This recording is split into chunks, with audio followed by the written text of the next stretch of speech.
Welcome to Recipes for Life. I'm Dr. Beth, and today's show we're going to be talking about fats and oils in your diet. We're going to be talking about which fats are good that you should be eating more of, which fats are bad that you should be eating less of, and we're going to be making some awesome homemade dressings so you do not have to buy the bad fats and all the chemicals that are in the grocery store dressings. So let's get started. So excess intake of fats is very detrimental to your health because it does increase your risk for many diseases, including obesity, heart disease, type 2 diabetes. But lack of dietary fats is also a problem because fats have so many important functions in the body. For example, they actually waterproof the skin. Fats insulate the body. They provide an energy store. They help build cell membranes. Actually, every cell in our body does have important a fatty acid membrane on it. It is a major component of many hormones, in particular cholesterol. It maintains some of the major systems in the body, and fats also help us feel satiated or full so we know when we need to stop eating. So the problem with a non-fat or low-fat diet is fat-soluble vitamins do not have a way to get absorbed. And there's also many fat-soluble antioxidants such as astaxanthin, beta-carotene, antioxidants like CoQ10. These nutrients cannot get absorbed from the food that we eat into the body without adequate fat in our diet. The estimation that would be considered healthy for a dietary intake of fat would be approximately 25%. You do need to be careful because fats have a higher calorie content, 9 calories per gram versus 4 calories per gram of protein and carbohydrates. So your fat calories do add up very quickly, and this is something to keep in mind. So your main types of fats are going to be your saturated fats like cholesterol, or unsaturated fats like your omega-6, your omega-3 and 9. The omega-6 and 3 are the only fats that are essential for us to eat. The rest of the fats the body can actually make if we're in general good state of health. So there is no dietary requirement for you to eat any type of saturated fats because of course the liver will make plenty of cholesterol whether or not we eat any or not. So sources of these are going to be, I've got the vegetable or products over here, the animal products here. We'll start out with the almonds, excellent source of omega-6 and 9. We've got walnuts, which also contain, in addition to the others, the small amounts of omega-3. We've got the flax seeds, also very good source of omega-3, but you need to purchase the seeds whole and grind them yourself on the day that you use them. Because as soon as you break that protective shell, the omega-3s inside, which are extremely sensitive to heat, light, and oxygen, will begin to break down. So if you purchase your flax pre-ground at the store, the omega-3s are already degraded and there's none present. So you want to make sure to purchase the seeds to get the omega-3. You can put ground flax in anything that you would use, like flour. Yesterday I made pancakes and of course put the flax in there. You can use them in cookies, breads, any type of bread product that calls for flour. I put them in meatloaf and meatballs, anything like that would call for breadcrumbs. And also you can just sprinkle it on your yogurt or put it in your smoothies to get that boost of not only omega-3s but also excellent source of fiber, both soluble and insoluble. So we've got I've got a couple brands there of extra virgin coconut oil.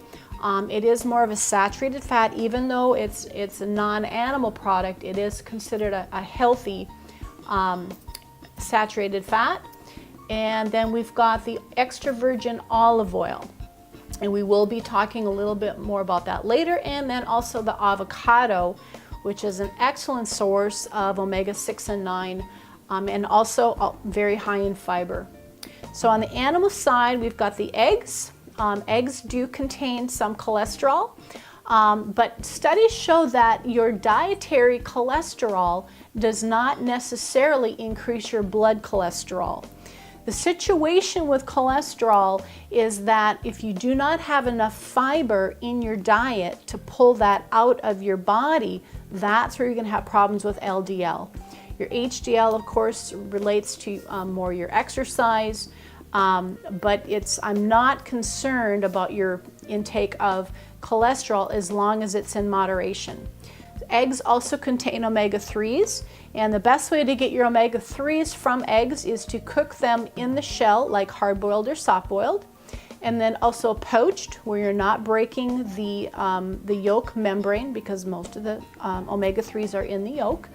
I've got some wild-caught salmon here, excellent source of omega-3s, also does contain some cholesterol. Processed fats are fats that you do want to avoid. Processed fats are associated with increased cholesterol levels, which again can increase your risk of obesity, heart disease, type 2 diabetes, and other health problems, particularly the ones that contain trans fats, which can also increase your risk of cancer.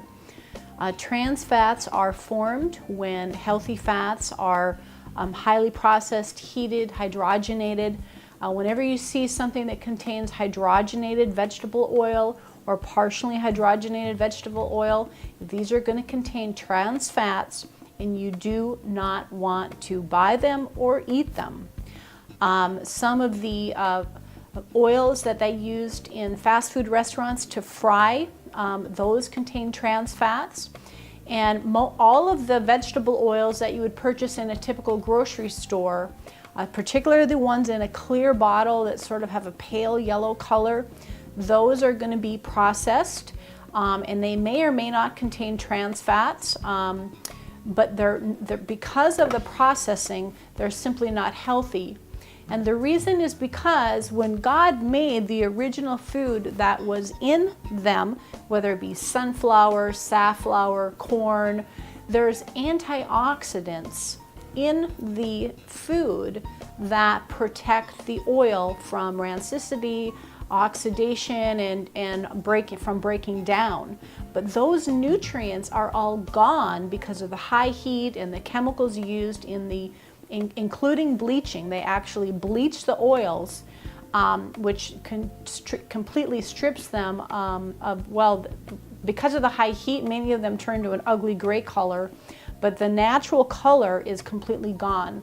So when you purchase an extra virgin oil, such as olive oil or avocado oil, you will see that it actually still has a green tint to it. And these are the oils that are good for you and healthy to eat and very, very valuable for your health. Many of these oils, especially the ones that omega-3 and omega-9 are very anti-inflammatory, whereas the processed oils, because all the nutrients are stripped out, these oils are going to be inflammatory and can cause joint pain, inflammation in your heart, which again, inflammation is a major contributor to heart disease. And so again, these are the oils that you want to avoid, the oils that have been processed. You want oils that are minimally processed, and these oils are actually good for you. So in shopping, one thing that I have found is that it's almost impossible to buy a salad dressing or a mayonnaise without a processed oil in it. Canola oil, soybean oil, sunflower oil, these, because of the processing, and in many cases are also genetically modified, I do not want these oils not only also in my salad dressing. You make a beautiful salad, and then why would you want to ruin it with processed oils and a bunch of preservatives and chemicals that your body it's almost counterproductive of the purpose of you eating that nice, big, green, healthy salad. So the first thing that we're going to do today is I'm going to show you how to make a mayonnaise right in your own kitchen, because I've just like I said, I couldn't find one that was healthy enough that I wanted to eat it. So I started to make my own mayonnaise. So we're going to do that right now. So making your own mayonnaise is actually really simple and does not involve a lot of ingredients. We need lemon juice. We're going to use Dijon mustard. We're going to use 1 whole egg and an egg yolk. We're going to use sea salt and olive oil. That's it. Now, if you wanted to culture your mayonnaise, which means you add a culture starter to it, like whey, then you would put the whey in, and then you would let it sit in a warm place like your oven for about 12 hours. And that now this mayonnaise will last you for months.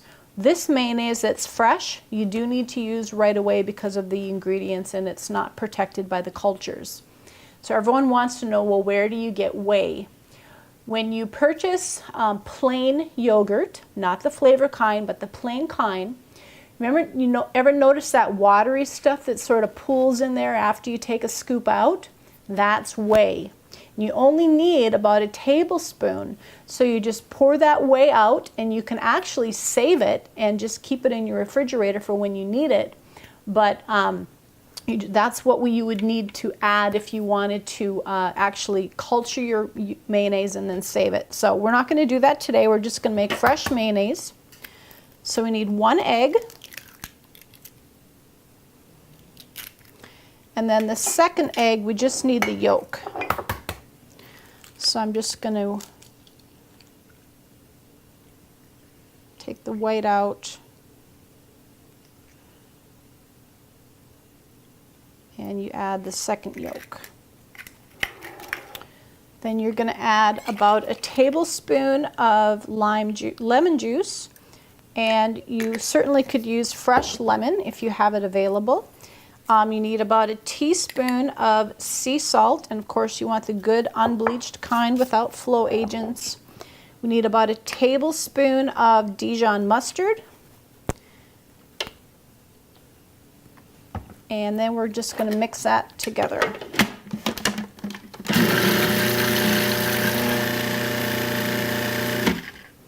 So once you get that mixed, you kind of want to check it, make sure that there's nothing stray on the side there, which got a little bit of Dijon on the side. And then I'm going to turn it on, and then while it's running, I'm going to be streaming in about a cup of this extra virgin olive oil into that, and it's going to emulsify and thicken, okay? And I'm not even going to measure it because I make this so often that I pretty much know when it's done. So here we go.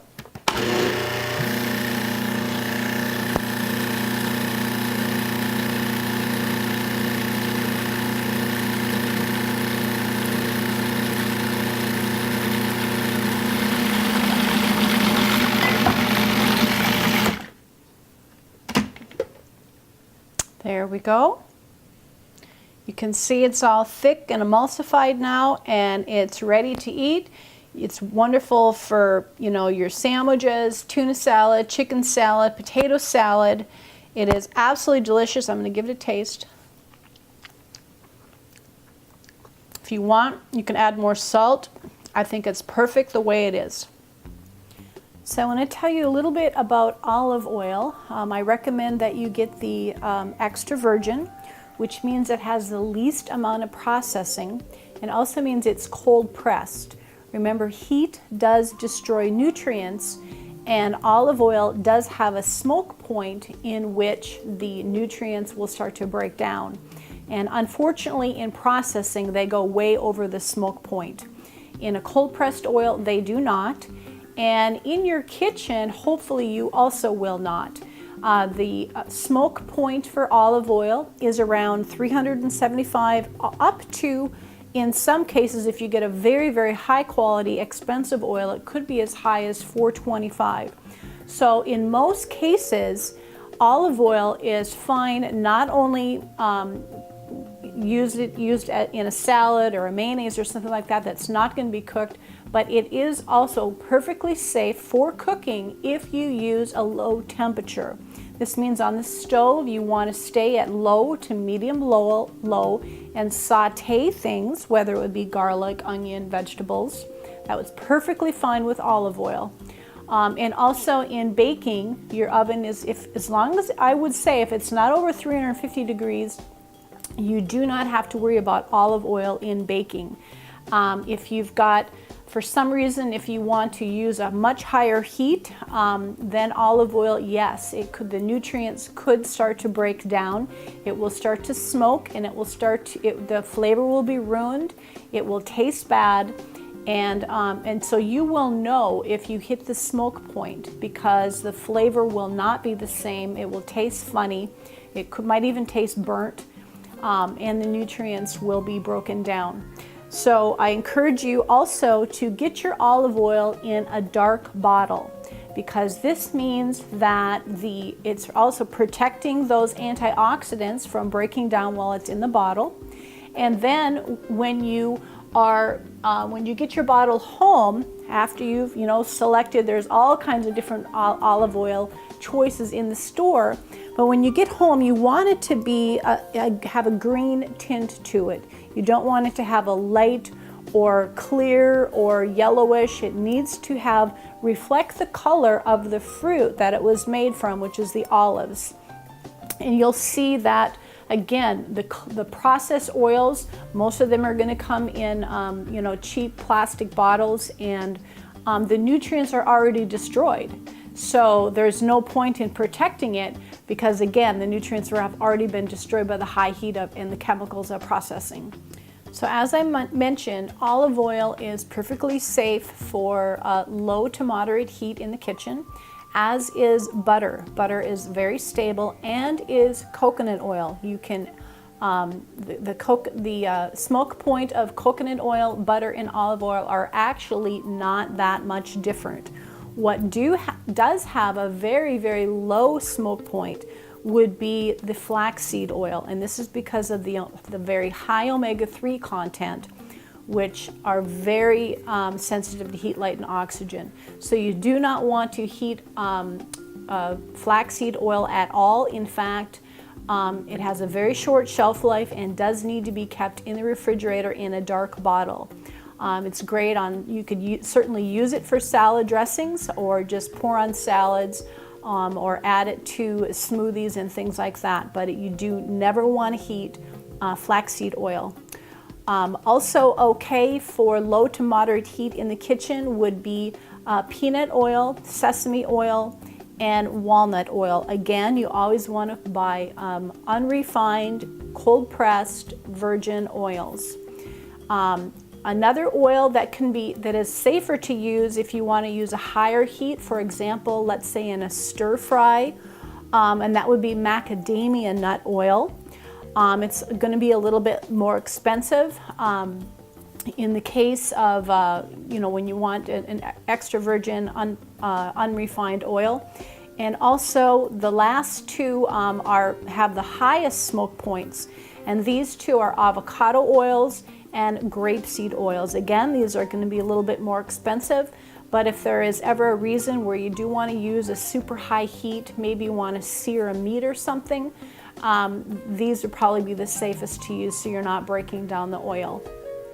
So the first dressing that I'm going to make is a ranch style dressing, and all my Facebook friends are going to be so excited because here it is. I told them I was practicing, and so they're all excited. And so, and by the way, if you want to be my Facebook friend, I would love to be your friend. So just look for me under my name, or also under the show, Recipes for Life. So we're going to start out with 1 cup of sour cream. And because there's going to be plenty of fat in the creme fraiche I'm going to be using, I'm actually using a non-fat sour cream. So I want about a cup of that.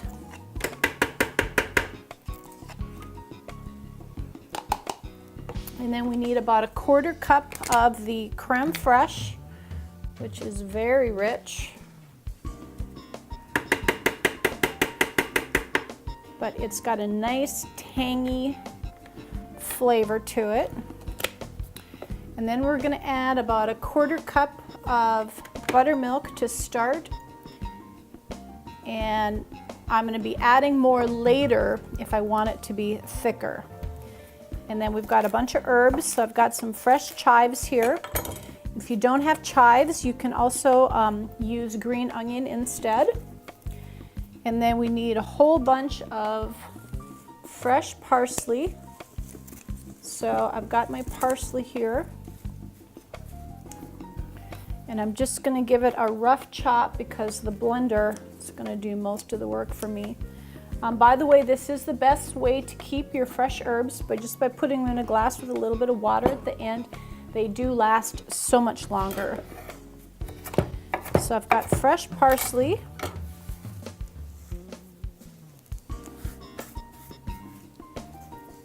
And then I'm going to be putting in some dill. And it smells so good. And I want about a tablespoon or so of that. I want a little bit of pepper, a little bit of sea salt, and a little bit, let's see, tablespoon of lemon juice. And we're going to turn it on.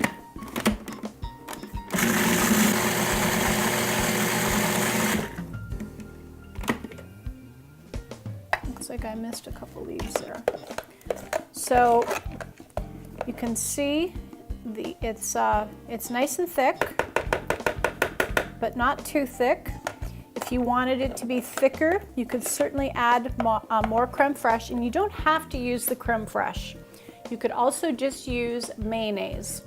You could use any kind of mayonnaise. If you don't have any fresh, like the kind I made today, you could certainly use a store-bought mayonnaise.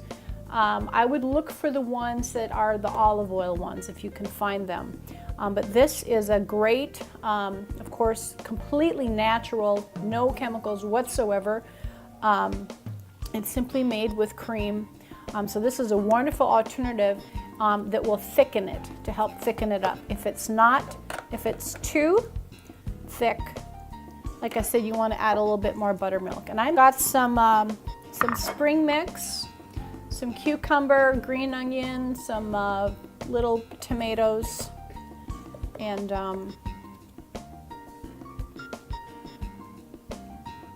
you are dressing your salad without ruining it with a bunch of chemicals and processed oils. So there you go. There is our first dressing.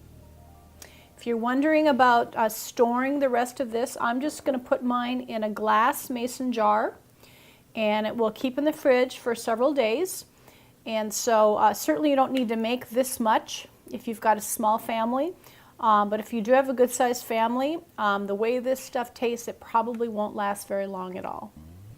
So the next two dressings that I want to make for you are very simple. All you're going to need is a whisk and something to mix it in. You don't even need a processor or any kind of fancy equipment. And I'm going to make this dressing for my spinach strawberry salad, which I've got with just spinach, strawberries, green onions, and some slivered almonds. And I'm going to use some orange marmalade. And you want about 2 tablespoons. And you're going to want an equal amount of raspberry vinegar. And just a couple tablespoons of extra virgin olive oil.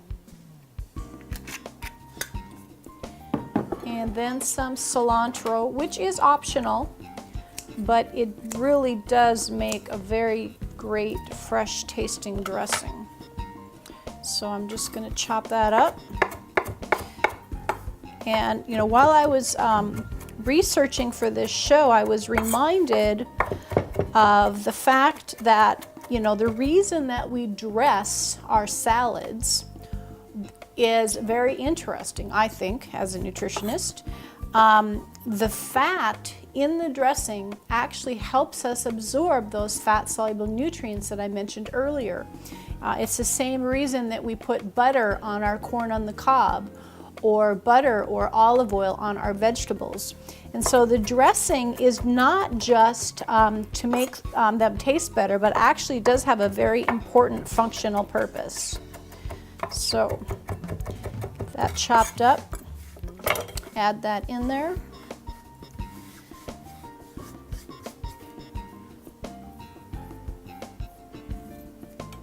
And mix it up. The orange marmalade can be, the sweet can be a little bit overwhelming, but the cilantro really does help cut that.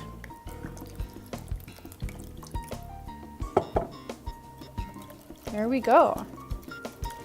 That is looking good.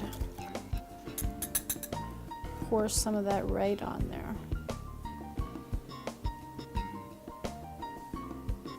So this last dressing is actually so easy. In my cookbook, I actually call it quick and easy dressing. It's ingredients that almost everyone is going to have in their home. It just calls for any type of vinegar. You could either use a balsamic or you could use an apple cider. You could use, there's any kind of vinegar will work. You need Dijon mustard, and of course you could really use any kind of mustard. Honey, and of course I like to use raw honey that is local.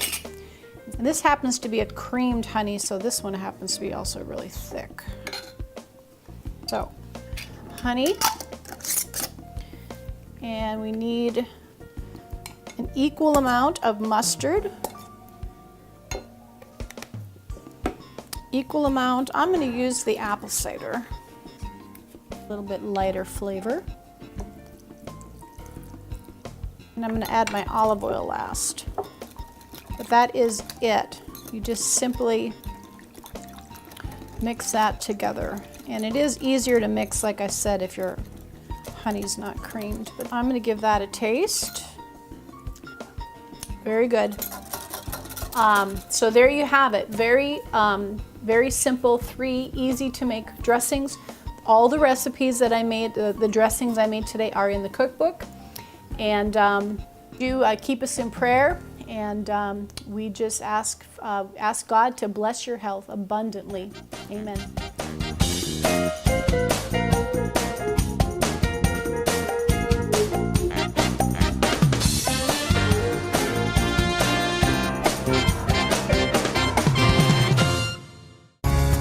Dr. Beth is a nationally known author, counselor, and speaker in the nutritional industry.